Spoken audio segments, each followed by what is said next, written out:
What are the critical skills to leading change? Are you wondering if you have the stuff to lead through change?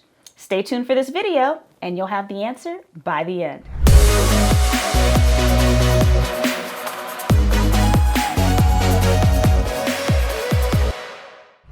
We'll start off with a perfect pairing of two seemingly opposite items that actually make the best change leaders. We'll discover how confidence plays a role in leading through change, and then we'll discuss one skill that will not only help you lead through change, but even in interacting with people online. You ready to get started? Let's go. The first skill that you want to have is both the skill of understanding data and intuitive acumen. So let's start with the intuitive acumen. That's that gut feeling that we get that tells us the direction we should go in. We all know leaders that seem to just have this incredible internal compass. They always seem to know which way is the correct way. So it's important to have gut feelings for sure. However, at the same time, we have to be able to utilize data. Now, having one of these skills without the other, I paired them together for a reason, is actually quite detrimental and scary. We know people, and a lot of times we see this in some of those family-owned businesses, where there's one person who trusts their gut all through the business and they're basically leading it through change. And they've done a great job. But the problem comes when it's time for them to pass on the business to maybe one of their children or another family member. How does someone else run that business if all it's been run on is that other person's gut feelings? That's not a sustainable way of doing business. And so that's where this data interpretation comes into play. Also, we have to be willing to check our gut against the information that we have, because what we think is true is not always what is true, especially when it comes to the needs of our customers and clients. Give you an example. So years ago, Walmart wanted to know, when a hurricane was approaching the Florida coast, which items did people buy a larger percentage of at Walmart? So again, not a larger number, but which items saw the largest percentage increase over how many are normally bought in the day-to-day interactions. So what Walmart did was they got a group of data scientists together, a great deal of data. They started looking at data patterns for 5 years in Florida. They matched that against store sales in the same area, and they found something very interesting. When you think about a hurricane's about to hit, you're running to the store to get the supplies that your family might need because you might not be able to leave for several days, maybe even over a week. I want you to think about what items you buy and which ones you think you'd be buying at a larger percentage increase over other times. Think about it. If you want, go in the chat right now and type that in. I'm just curious to know, which items do you think people buy at a larger percentage? And feel free to pause this video. I don't want you to hear the answer. I want you to pause the video and type in your answer. Go ahead and pause. Okay, now if you're back, or if you didn't pause, most people say things like toilet paper or water or canned goods or just logical things. Or maybe if you live in Texas, they might say beer. I don't know, there's no judgment, but happens a lot, right? What's interesting is what Walmart found was the item that saw the largest percentage increase was not batteries, was not water, was not beer, was not bread, was not any of the things that we think of as logical. It was strawberry Pop-Tarts. Now, we gotta admit, strawberry Pop-Tarts are quite yummy, right? But you would never think that that's the item that would see the largest percentage increase. And even if you were to ask customers of Walmart that would go in there during storms or right before storms and ask them, hey, which item do you think you buy at the largest percentage increase? I guarantee none of them would say strawberry Pop-Tarts. So I'm saying that to say that when we talk about that gut feeling as well as being able to apply data, gut feeling is one thing, but humans are not always logical. So sometimes our gut feelings are off, or our gut feelings about how other people, like our customers or employees, will react is off because we assume that they're acting in a logical manner when humans are in fact quite illogical creatures. And so having access to information, data, and checking our gut against that not only allows us to make more accurate decisions and wiser decisions, but as we're passing on the business or leadership to someone else, we can show them how to analyze the data. We can't always give them a good internal compass because that just might not be how they work. The next skill that you want to have is assertive assurance. These are the people that make you feel comfortable in the midst of a storm. You've probably known leaders that when everything was falling apart around the organization, they're calm, they're collected, and they tell you, no, we've got this. This is what we need to do. I just need you to focus on this. I want you to do that. We're going to be fine on the other end because all of us are doing our part.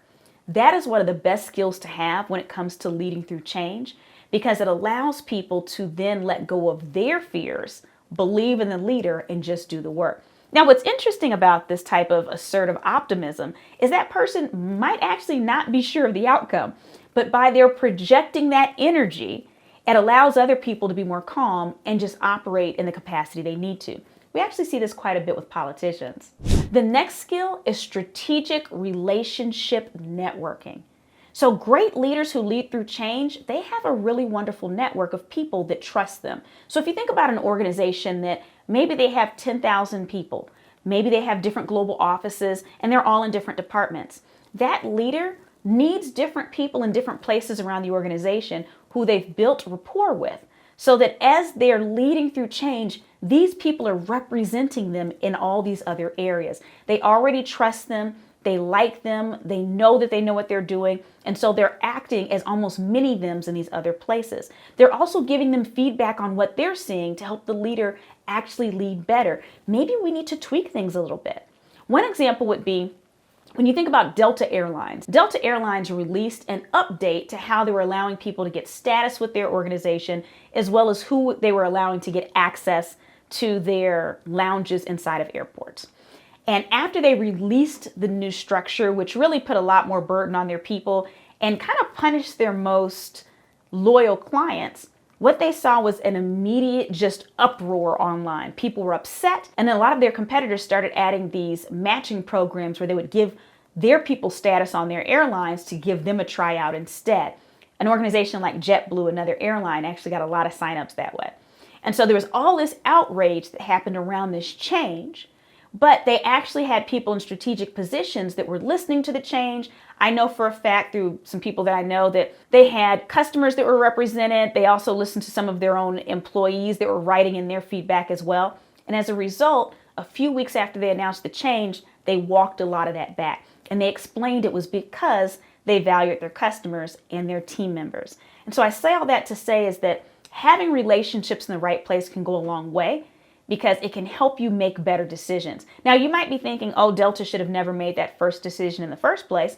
Maybe they should or maybe they shouldn't, but I guarantee they've built some goodwill back by being able to walk it back and listen. That's building relationships. That's building trust. When people know that you're human enough to admit when you're wrong, they tend to trust you more than if you're perfect. Perfection is not lovable.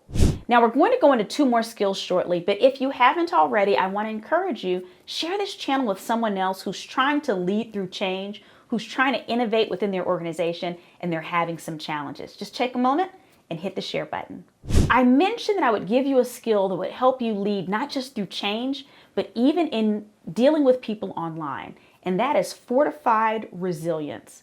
The best leaders are not impacted by what other people say about them. Now, that's very different than the last example that I gave you with Delta, where the leadership was impacted by what people said about the changes. But if you're going to be a leader, you're going to have people that don't like you. That just comes as part of the package, especially if you're changing things up. Because what happens in people's minds is that the only reason any of us exist is because our ancestors' brains learned to recognize change as danger. In nature, you're going to see that there's berries that look almost identical with very few differences, where one berry is edible, another berry will kill you.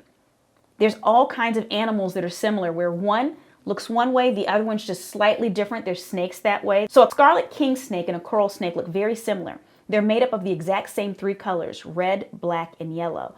But depending on the order of those colors, it's the difference between you having a very popular type of pet snake or being bitten by a snake that can kill you. So in nature, there's very small differences that make the difference between life and death. And our ancestors' brains evolved to recognize change as danger. That's actually what kept them alive. But our brains operate in much the same way in a world where there's constant change. I'm sharing that to say this.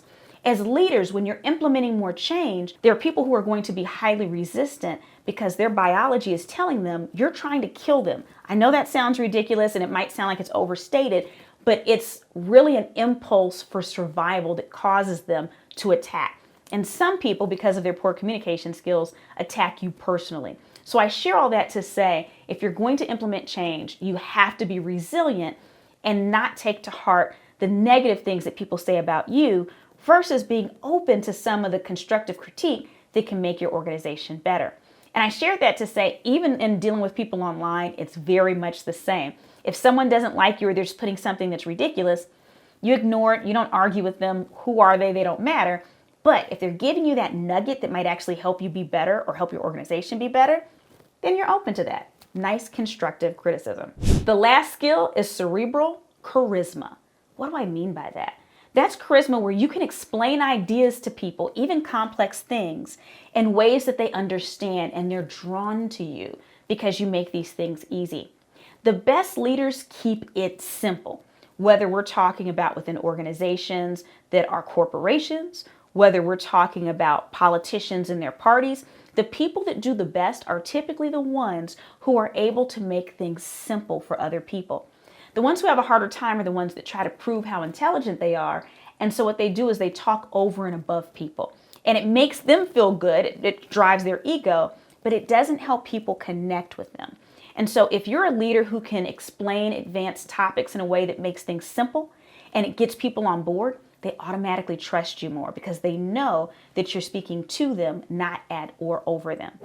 Now, if you want to lead through change, one of the things you have to do is have a good plan.